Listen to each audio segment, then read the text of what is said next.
Hi అండి. 5 types of seeds with protein పౌడర్తో ఇడ్లీ ఎలా ప్రిపేర్ చేయాలో చూపిస్తున్నాను.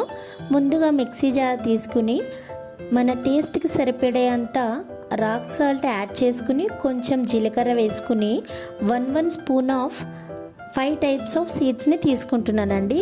ఏదైతే pumpkin seed, water melon seed, sunflower seed, flax seeds, అలాగే వైట్ సెసమి సీడ్స్ ఉన్నాయో అవన్నీ యాడ్ చేసుకుని ఒకసారి మిక్సీ పడుతున్నాను.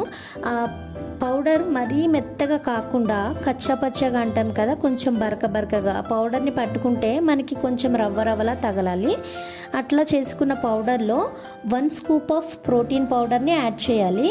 సో ఆ ప్రోటీన్ పౌడర్ ఈ సీడ్స్ పౌడర్లో కూడా మొత్తం కలవాలంటే మరొకసారి మిక్సీ పట్టాలి. సో వన్స్ అలా మిక్స్ చేసుకున్న పౌడర్ని మనం ఒక బౌల్లోకి తీసుకుని జస్ట్ 1 పించ్ ఆఫ్ కొంచెంగా అంటే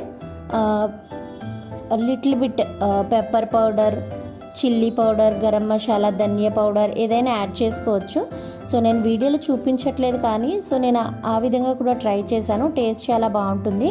వితౌట్ చట్నీ కూడా మీరు ఇడ్లీ ఎంజాయ్ చేయొచ్చు. అదెలా అంటే మీరు కొంచెం కరివేపాకు, కొత్తిమీర, టొమాటో, ఆనియన్, పచ్చిమిర్చి కూడా యాడ్ చేసుకోవచ్చు.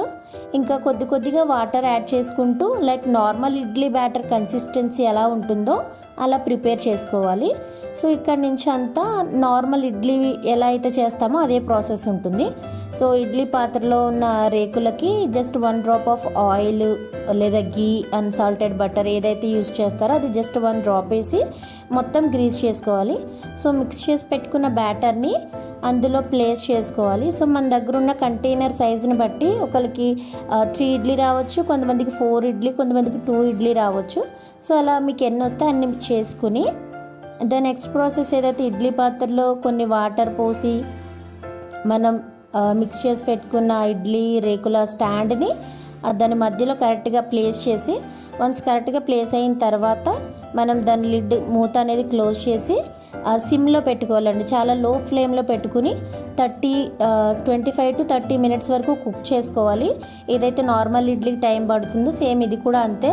మీరు మధ్యలో ఒకసారి చెక్ చేయండి. ఇఫ్ అలా మెత్తగానే ఉంది ఇంకా అనుకుంటే 10 or 5 మినిట్స్ మీరు ఇంకొంచెం ఎక్కువ పెట్టుకొని మొత్తం ఉడికిందని కన్ఫర్మ్ చేసుకున్నాక మీరు ఇట్లా వేడివేడిగా టొమాటో చట్నీ ఆర్ కోకోనట్ చట్నీతో సర్వ్ చేసుకుంటే టేస్ట్ అయితే చాలా బాగుంటుందండి. సో వన్స్ మీరు కూడా ట్రై చేస్తారనేసి మీతో షేర్ చేసుకుంటున్నాను. థ్యాంక్ యూ సో మచ్ అండి. నాకైతే చాలా ఇష్టం అండి ఇడ్లీస్. సో మీరు కూడా ఒకసారి ట్రై చేసి చూడండి. టేస్ట్ అయితే చాలా బాగుంటుంది.